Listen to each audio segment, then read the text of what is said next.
السلام عليكم ورحمة الله وبركاته. الحمد لله والصلاة والسلام على رسول الله وعلى آله وأصحابه وأتباعه ومن تبعهم بإحسان إلى يوم الدين. أما بعد. அருமைக்குரிய அன்பின் சகோதர சகோதரிகளே, அன்பின் பெரியவர்களே, ரபீஉல் அவ்வல் மாதத்தை அடைந்திருக்கிற நாம் அல்லாஹுடைய தூதர் முஹம்மது ஸல்லல்லாஹு அலைஹி வஸல்லம் அவர்களுடைய நல்வழிகளை, அவர்கள் இஸ்லாமிய உம்மாவாகிய நமக்கு காட்டித்தந்த அழகிய போதனைகளை அதிகம் அதிகம் ஞாபகப்படுத்துகிற இந்த நேரத்தில் அல்லாஹுடைய தூதர் ஸல்லல்லாஹு அலைஹி வஸல்லம் அவர்கள் தன்னுடைய எதிரிகளோடு எவ்வாறு நடந்து கொண்டார்கள், தன்னை எதிர்க்க வந்தவர்களையும் தன்னை கொலை செய்ய வந்தவர்களையும் எந்த அளவு மன்னித்தார்கள், அந்த மன்னிப்பு அவர்களும் இஸ்லாத்துக்குள் வருவதற்கு எந்த அளவுக்கு காரணமாக இருந்தது என்பதை பற்றி இன்று நாம் பார்க்க போகிறோம். அருமைக்குரிய இஸ்லாமிய சொந்த பந்தங்களே, நேயர் நெஞ்சங்களே, அல்லாஹ் ரப்புல் ஆலமீன் அருமை ரசூலுல்லாஹி ஸல்லல்லாஹு அலைஹி வஸல்லம் அவர்களை பார்த்து ஒமா அர்ஸல்னாக இல்லா ரஹ்மத்தன் லில் ஆலமீன், நபியே, உங்களை இந்த உலகத்திற்கு நாம் ஒரு அருளாக, அடுத்தவர்கள் மீது அன்பு காட்டுகிற, அடுத்தவர்களை அரவணைக்குகிற, அடுத்தவர்கள் செய்கிற தவறுகளையும் மன்னித்து மறந்து விடுகிற, எல்லோரையும் அரவணைத்து செயல்படுகிற, ஒரு அருள் காட்டுகிற, ஒரு அருள் செய்கிற இரக்கம் உள்ள ஒரு நபராக உங்களை அனுப்பியிருக்கிறோம் என்று அல்லாஹ் சொல்கிறான். அந்த வார்த்தைக்கு ஏற்ப அல்லாஹ்வுடைய தூதர் ஸல்லல்லாஹு அலைஹி வஸல்லம் உலகத்தில் வாழ்ந்து காட்டினார்கள். ஆயிஷா ரலியல்லாஹு தஆலா அன்ஹா அவர்களிடத்தில் கேட்டார்களே, அல்லாஹ்வுடைய தூதர் ஸல்லல்லாஹு அலைஹி வஸல்லம் அவருடைய வாழ்வு எப்படி இருந்தது? என்ன சொன்னார்கள்? பதிலாக அவருடைய வாழ்வு குர்ஆனாக இருந்தது. எனவே குர்ஆனில் அல்லாஹ்வுடைய தூதர் முஹம்மது ஸல்லல்லாஹு அலைஹி வஸல்லம் அவர்களை பற்றி எப்படியெல்லாம் அல்லாஹ் சொல்லியிருக்கிறானோ அவ்வாறு தன் வாழ்க்கையை அமைத்தார்கள். அந்த வாழ்வுதான் இன்றும் முழு உலக மக்களுக்கும் படிப்பினையாக, அழகியோர் போதனையாக, இவ்வுலகத்திலும் நாளை மறுமையிலும் வெற்றியாளர்களுக்குரிய ஒரு அழகான ஒரு வழியாக இருக்குகிறது என்பதை நாம் ஒவ்வொருவரும் சிந்திக்க கடமைப்பட்டிருக்கிறோம். நபியுல்லாஹி முஹம்மது ஸல்லல்லாஹு அலைஹி வஸல்லம் மக்காவில் இருக்குகிற காலத்தில் பல துன்பங்களுக்கு முகம் கொடுத்தார்கள், பல பிரச்சனைகளுக்கு முகம் கொடுத்தார்கள். அநியாயக்காரர்களுடைய அநியாயம் எல்லை தாண்டி இருந்தது. அந்த நேரத்தில் தான் அருமை ரசூலுல்லாஹி ஸல்லல்லாஹு அலைஹி வஸல்லம் அவர்களுக்கு அல்லாஹ் ஆறுதலுக்காக, நீங்கள் தன்னுடைய சொந்த பிறந்த ஊரை விட்டும் நீங்கள் ஹிஜ்ரத் செய்யுங்கள், மதீனாவுக்கு செல்லுங்கள் என்று கட்டளையிட்டான். மதீனாவுக்கு சென்ற பொழுதும் கூட அங்கே போய் இறங்கியதற்கு பிறகும் அவர்களுக்கு நிம்மதியை முழுமையாக அடைந்தார்கள் என்பது கிடையாது.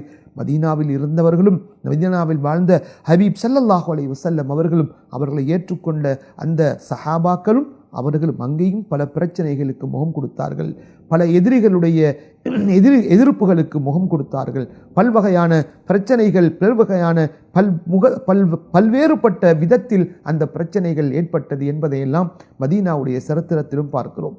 இவ்வாறு 13 ஆண்டு காலங்கள் மக்காவுடைய வாழ்க்கையில் கஷ்டத்தோடு நஷ்டத்தோடு அல்லாஹ்வுடைய தீனுக்காக தன் நேர காலங்களை செலவழித்த நபி அவர்கள் மதீனாவுக்கு சென்றதற்கு பிறகு மீண்டும் மக்காவுக்கு வருகிறார்கள். தன் சொந்த நாட்டில் இஸ்லாமிய கொடி நடப்பட வேண்டும், அங்கிருக்கிற மக்களும் ஈருலக வெற்றியாளர்களாக மாற்றப்பட வேண்டும், இவ்வுலகத்திலும் நல்லவர்களாக, இவ்வுலகத்துடைய முடிவுக்கு பிறகு நாளை மறுமையிலும் வல்லவர்களாக, சுவனத்தை கொண்டு நன்மாராயம் பெற்றவர்களாக மக்கத்து மக்களும் மாற வேண்டும் என்ற அந்த எதிர்பார்ப்போடு மக்காவுக்குள் வருகிற பொழுது, சோதிக்கப்பட்ட பாதிக்கப்பட்ட மக்காவில் வாழுகிற பொழுது தன்னுக்கு பல்வகையான துன்பங்களுக்கு முகம் கொடுத்த அந்த சஹாபாக்கள் இன்று ஒரு வழி பார்த்து விட வேண்டும், எங்களை எதிர்த்தவர்களை, எங்களுடைய உயிர்களை இல்லாமல் செய்தவர்களை, நம்முடைய பொருளாதாரங்களை பிடுங்கி கொண்டவர்களை, தன்னுடைய சொந்த ஊரை விட்டும் அடித்து விரட்டியவர்களை இன்று ஒரு கை பார்க்க வேண்டும் என்ற ஒரு பொதுவான ஒரு மனோ நிலையில் வருகிற பொழுது நபியுல்லாஹி ஸல்லல்லாஹு அலைஹி வஸல்லம் அன்றைய அந்த மக்காவுடைய நாளை, அந்த மக்கத்து வெற்றியை சொல்கிற பொழுது அல் யௌமு யௌமுல் மர்ஹமா, இன்றைய நாள் பிரச்சனைப்படுகிற நாள் அல்ல, தனக்கு அநியாயம் செய்தவனை வெட்டி வீழ்த்துகிற நாள் அல்ல, தனக்கு அநியாயம் புரிந்தவனை தண்டிக்குகிற நாள் அல்ல, இன்றைய நாள் அல் யௌமு யௌமுல் மர்ஹமா, இந்த இரக்கம் காட்டப்பட வேண்டிய நாள். மக்காவில் இருக்குகிற எங்களுடைய எதிரிகளாக இருந்தாலும் அவர்களையும் மன்னித்து அவர்கள் செய்த தவறுகளை மறந்துவிட வேண்டிய, இரக்கம் காட்ட வேண்டிய நாள் என்று தன்னுடைய சஹாபாக்களை பார்த்து சொன்னார்கள் என்ற கருத்தை நம் ஹதீஸுடைய கிதாபுகளிலே பார்க்கிறோம். இதுபோன்ற ஏராளமான செய்திகள். ஒருமுறை ஹபீப் ஸல்லல்லாஹு அலைஹி வஸல்லம் தன்னுடைய உத்தம சஹாபாக்களோடு ஒரு மஜ்லிஸில் அமர்ந்திருக்கிறார்கள். அங்கே வருகிறார் ஒரு யஹூதி கூட்டத்தை சார்ந்த மிகப்பெரிய ஒரு அறிஞர் அங்கே வருகிறார். யஹூதிகளுடைய தலைவர்கள் என்று கருதப்பட்ட ஸைத் இப்னு ஸஅனா என்ற ஒரு நபர் அங்கே வருகிறார். வந்து அல்லாஹ்வுடைய தூதர் ஸல்லல்லாஹு அலைஹி வஸல்லம் அவர்கள் உடுத்திருந்த ஆடையை கட்டியாக பிடித்து இறுக்கி கொண்டு சொல்கிறார், முஹம்மதே, நான் உனக்கு தந்த அந்த கடனை திருப்பித் தர வேண்டுமே, அதனை எனக்கு திருப்பித் தர வேண்டுமே என்று கடினமாக நடந்து கொள்கிறார்கள். சஹாபாக்களுக்கு ஆச்சரியம்.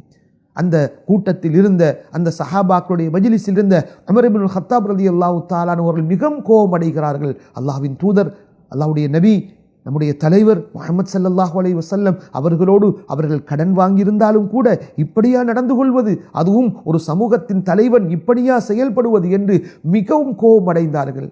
அல்லாஹ்வின் தூதர் முஹம்மது ஸல்லல்லாஹு அலைஹி வஸல்லம் அந்த உமர் இப்னுல் கத்தாப் ரலியல்லாஹு தஆலா அவர்களை பார்த்து சொன்னார்கள், உமரே, நீங்கள் அவ்வாறு கோபமடைய வேண்டாம், இவ்வாறு நீங்கள் நடந்து கொள்ள வேண்டாம். என்னை பார்த்து சொல்லுங்கள், முஹம்மதே, நீங்கள் எடுத்த கடனை அழகாக திருப்பி கொடுத்து விடுங்கள். அவரை பார்த்து சொல்லுங்கள், கடன் கேட்க வந்தவர் நல்ல முறையில் நடந்து கொள்ள வேண்டும் என்று அவருக்கு புத்திமதி சொல்லுங்கள் என்று சொன்ன பொழுது அந்த ஸைத் இப்னு ஸஅனா என்ற நபர் சொல்கிறார், நான் இங்கே வந்தது உங்களிடத்தில் நான் கடன் கேட்பதற்காக அல்ல. நான் முஹம்மது என்ற உங்களை நம்முடைய வேதத்தில் யகூதிகள் என்ன நமக்கு அல்லாஹ்வினால் தரப்பட்ட தௌராத்துடைய வேதத்தில் உங்களை பற்றி எல்லாவற்றையும் படித்து விட்டேன். அந்த ஒவ்வொரு படிப்பிலும் நீங்கள் வெற்றி அடைந்து விட்டீர்கள். அங்கே சொல்லப்பட்டதை போல் நீங்கள் இருந்தீர்கள். ஆனால் கடன் கொடுத்த நேரத்தில் உங்களுடன் ஒரு மடமையாக, ஒரு மடையனான ஒரு மனிதன் நடந்து கொண்டால் நீங்கள் எப்படி நடந்து கொள்வீர்கள் என்பதும் அதில் சொல்லப்பட்டிருக்கிறது. அதை நான் சோதித்து பார்ப்பதற்காகவே நான் வந்து உங்களோடு இப்ப நடந்து கொண்டேன். அதிலும் நீங்கள் வெற்றி பெற்று விட்டீர்கள். அஷ்ஹது அல்லா இலாஹ இல்லல்லாஹ் வ அஷ்ஹது அன்ன முஹம்மதர் ரசூலுல்லாஹ் என்ற ஷஹாதா கலிமாவை சொல்லி அவர் இஸ்லாத்தை ஏற்றுக்கொண்டதற்கு பிறகு சொல்கிறார், எனக்கு நீங்கள் எத்துணை கடன்கள் தர வேண்டியிருக்கிறதோ அத்துணை கடன்களையும் முஸ்லீம்கள் இருக்கிற ஃபுகராக்களுக்கு நான் சதக்காவாக நான் கொடுத்து விட்டேன் என்று சொல்லி தான் இஸ்லாத்தை ஏற்றுக்கொண்டார் என்ற சரித்திரம் நமக்கு புதிதல்ல. நாம் பல பயான்களில் கேள்விப்பட்டிருப்போம். இப்படிதான் அல்லாஹ்வுடைய தூதர் ஸல்லல்லாஹு அலைஹி வஸல்லம் தன்னுடைய மடமையாக நடந்து கொண்டவரிடத்திலும், தன்னை கொலை செய்ய வந்தவர்களிடத்திலும், தனக்கு அநியாயம் இழைத்தவர்களிடத்திலும் இவ்வாறு தான் நல்ல குணாதிசயங்களை கொண்டு அவர்கள் நடந்து கொண்டார்கள். அவருடைய தவறை பெரிதுபடுத்தவில்லை, அவருடைய தவறை தெரியாமல் செய்கிறார்கள். அவர்கள் திருந்த வேண்டும் என்பதற்கான வழியை தான் காட்டிக் கொடுத்தார்கள் என்பதை இஸ்லாமிய வரலாற்றிலே பார்க்கிறோம். எனவே அன்பின் இஸ்லாமிய சகோதர சகோதரிகளே, இவைகள் நம்முடைய வாழ்க்கையில் பாடமாக அமைய வேண்டும். அல்லாஹ்வுடைய தூதர் முஹம்மது ஸல்லல்லாஹு அலைஹி வஸல்லம் அவர்களுடைய வாழ்வுதான் எங்களுக்கு அழகான வழிகாட்டி, அவர்கள் தான் எங்களுக்கு முழுமையான ஒரு முன்மாதிரி. அல்லாஹ் குர்ஆனிலே மிக தெளிவாக சொல்லி காட்டியிருக்கிறானே, லகத் ஜாஅக்கும் ரசூலும் மின் அன்ஃபுசிக்கும் அஸீஸுன் அலைஹி மா அனித்தும் ஹரீஸுன் அலைக்கும் பில் முஃமினீன ரഊஃபுர் ரஹீம். அல்லாஹ்வுடைய தூதர் ஸல்லல்லாஹு அலைஹி வஸல்லம், அல்லாஹ்வுடைய நபியாக வந்தவர்கள், அல்லாஹ்வுடைய தூதராக வந்தவர்கள், அவர்களிடத்தில் என்னென்ன பண்புகள் இருந்தது என்பதை பற்றி இந்த குர்ஆனுடைய வசனம், சூரா தௌபாவுடைய வசனம் தெளிவுபடுத்துகிறது. அந்த நபி அவர்கள் எங்கள் மீது கவலைப்பட்டார்கள். என்னுடைய உம்மத்தினர்கள் கஷ்டப்படுகிறார்கள் என்பதை பார்த்து நபி அவர்கள் கவலைப்பட்டார்கள். என்னுடைய உம்மத்தினர்கள் தீனுடைய விஷயத்திலும் துன்யாவுடைய விஷயத்திலும் விசாலமானவர்களாக அழகிய நல்ல நிலைமையில் வாழ வேண்டும் என்ற நிலைமையை எதிர்பார்த்தார்கள். அல்லாஹ்வுடைய தூதர் ஸல்லல்லாஹு அலைஹி வஸல்லம் தன்னுடைய உம்மத்தினர்கள் மீது ரഊஃபாக, ரஹீமாக, இரக்கம் காட்டுகிறவர்களாக இருந்தார்கள், அன்பு காட்டுகிறவர்களாக இருந்தார்கள், யாரையும் ஏச மாட்டார்கள். ஆயிஷா ரலியல்லாஹு தஆலா அன்ஹா அவர்கள் சொல்கிறார்கள், அல்லாஹ்வுடைய தூதர் ஸல்லல்லாஹு அலைஹி வஸல்லம் தன்னை தாக்க வந்தவர்கள், தன்னை அடிக்க வந்தவர்கள், தன்னை துன்புறுத்தியவர்கள், தன்னுடைய உடலில் காயத்தை ஏற்படுத்தியவர்கள் எவரையும் பழிக்கு பழி வாங்கியது கிடையாது. மன் தக்கா ரசூலுல்லாஹி ஸல்லல்லாஹு அலைஹி வஸல்லம், யாரையும் நபி அவர்கள் பழிக்கு பழி வாங்கியது கிடையாது. காரணம், அல்லாஹ் சொல்லியிருக்கிறான், ஒமா அர்ஸல்னாக இல்லா ரஹ்மத்தன் லில் ஆலமீன், நபியே, உங்களை அருளுக்குரியவராக, ஒரு அன்பு காட்டுகிறவராக, இரக்க பண்பாட்டுடையவராக தான் அனுப்பியிருக்கிறோம் என்று சொல்லியதற்கு பிறகு நபி அவர்கள் பழிக்கு பழி வாங்குவதை தன்னுடைய வாழ்க்கையில் கடைபிடிக்கவில்லை என்பதை அவருடைய மனைவி ஆயிஷா ரலியல்லாஹு தஆலா அன்ஹா அவர்கள் சொல்கிறார்கள். கண்ணியமான அன்பின் சகோதர சகோதரர்களே, ஒரு முறை ஆயிஷா ரலியல்லாஹு தஆலா அன்ஹா அவருடைய வீட்டில் ஸல்லல்லாஹு அலைஹி வஸல்லம் இருக்குகிற பொழுது சில யகூதிகள் வருகிறார்கள். சில யகூதிகள் வந்து அங்கே உள்நுழைவதற்கு அனுமதி கேட்குகிற பொழுது அஸ்ஸாமு அலைக்க என்று சொல்லி அனுமதி கேட்டார்கள். இந்த வார்த்தை ஆயிஷா ரலியல்லாஹு தஆலா அன்ஹா அவர்களுடைய காதில் விழுந்து விடுகிறது. அவர்கள் உள்ளே இருந்து ஏச ஆரம்பித்தார்கள், உங்களுக்கு தான் நாசம் உண்டாகட்டும், உங்களுக்கு தான் அழிவு உண்டாகட்டும். அவர்கள் சொன்ன வார்த்தை அஸ்ஸலாமு அலைக்க இல்ல, அஸ்ஸாமு அலைக். சாம் என்றால் ஹலாக், அழிவு என்பது அர்த்தம். சாம் என்றால் அழிந்து போ, உனக்கு அழிவு ஏற்படட்டும் என்பது ஒரு பதுவாவுக்குரிய வார்த்தை. இதை பட்டும் படாமலும் அஸ்ஸலாமு அலைக்கும் என்று சொல்கிற போர்வையில் அஸ்ஸாமு அலைக்க என்று சொல்கிறார்கள். கனிமான் அன்பின் சகோதரர்களே, அன்பின் நேர் நெஞ்சங்களே, ஹபீபுனா முஹம்மது ஸல்லல்லாஹு அலைஹி வஸல்லம் அந்த வந்த யஹூதி விருந்தாளிகள் தன்னுடைய வீட்டை விட்டு வெளியே சென்றது பொழுது ஆயிஷா ரலியல்லாஹு தஆலா அன்ஹா அவர்களுக்கு உபதேசம் செய்தார்கள். ஆயிஷாவே, வீட்டுக்கு விருந்தாளியாக வருகிறவர்களை பார்த்து அப்படி நீங்கள் சொல்லக்கூடாது, அப்படி நீங்கள் ஏசக்கூடாது. மனைவி ஆயிஷா கேட்டார்கள் ரலியல்லாஹு அன்ஹா, யா ரசூலல்லாஹ், அவர்கள் என்ன சொன்னார்கள் என்று உங்களுடைய காதுகளில் விழவில்லையா யா ரசூலல்லாஹ்? தன்னுடைய கணவனுடைய வீட்டுக்கு வந்து கணவனை ஏசுகிற பொழுது எந்த ஒரு பெண்ணுக்கு தான் ரோஷம் வராமல் இருக்க முடியும்? அந்த சந்தர்ப்பத்திலும் ஆயிஷா ரலியல்லாஹு தஆலா அன்ஹா அவர்களுக்கு அழகிய வழியை புத்திமதியாக சொல்லி காட்டினார்கள் என்பதை இஸ்லாமிய சரித்திரத்திலே நபிகள் ஸல்லல்லாஹு அலைஹி வஸல்லம் அவர்கள் தன்னுடைய எதிரிகளோடு எப்படி நடந்து கொண்டார்கள் என்ற அந்த வரலாற்று குறிப்பு ஏடுகளிலே நாம் பார்க்குகிறோம். எனவே வல்லவன் ரஹ்மான் ரப்புல் இஸ்ஸத் நமக்கும் அப்பேற்பட்ட அழகிய புத்திமதிகளை வாழ்க்கையில் பின்பற்றுகிற நசீபை தந்தருள்வானாக. வாழ்க்கையில் நாம் எதிரிகளாக நோக்குகிறவர்கள் எல்லாம் எதிரிகள் அல்ல. அல்லாஹ்வுடைய குர்ஆன் அல்லாஹ் சொல்கிறான், அஸல்லாஹு அன் யஜஅல பைனக்கும் வ பைனல் லதீன ஆதைத்தும் மின்ஹும் மவத்தா.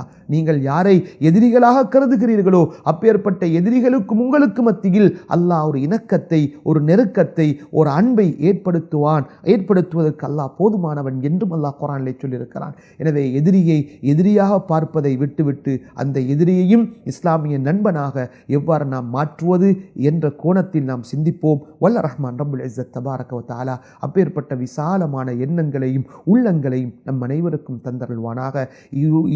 ஈருலகிலும் நன்மை பெற்றவர்களாக சுவர்க்கத்தை கொண்டு நன்மாராயம் சொல்லப்பட்ட கூட்டத்தில் நம் அனைவரையும் வல்ல ரஹ்மான் சேர்த்தருள்வானாக. அஸ்ஸலாமு அலைக்கும் வரஹ்மத்துல்லாஹி வபரகாத்துஹு.